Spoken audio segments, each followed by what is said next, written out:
નમસ્કાર, હું મીના આર જાદવ, ગુજરાત પ્રદેશ મહિલા મોરચા મહામંત્રી ટીમ મોદી, સતી કુંવર સેવા ટ્રસ્ટ અધ્યક્ષ, કૌસ્તુભ ડિફેન્સ ટ્રેનિંગ સેન્ટર પ્રેસિડેન્ટ આપ સર્વેનો હૃદયપૂર્વક આભાર માનતા સાથે દિવાળી પર્વ નિમિત્તે મારા પ્રિય પરિવારજનોને પ્રકાશના આ પર્વ નિમિત્તે સૌપ્રથમ આપ સૌને હૃદયથી આભાર માનું છું.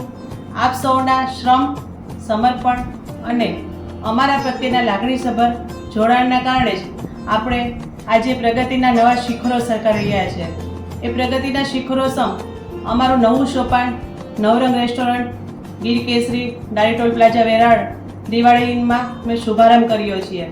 દિવાળી એ માત્ર દીવડા પ્રગટાવવાનો તહેવાર નથી, પરંતુ હૃદયમાં આશા, સંબંધોમાં ઉષ્મા અને જીવનમાં નવી શરૂઆત કરવાનો પર્વ છે. આ પાવન પ્રસંગે આપના જીવનમાં પણ સકારાત્મકતા, શાંતિ અને સદભાવનાના દીવા પ્રગટે તેવી શુભકામનાઓ. આ નવા વર્ષમાં આપના દરેક સપના સાકાર થાય, આપનો દરેક દિવસ ઉત્સાહ અને ઉર્જાથી ભરેલો રહે અને અમારા પ્રયત્નોથી આપણે સૌ વધુ વિકાસના માર્ગે આગળ વધીએ એવી આશા સાથે દિવાળીની હાર્દિક શુભેચ્છા. નમસ્કાર.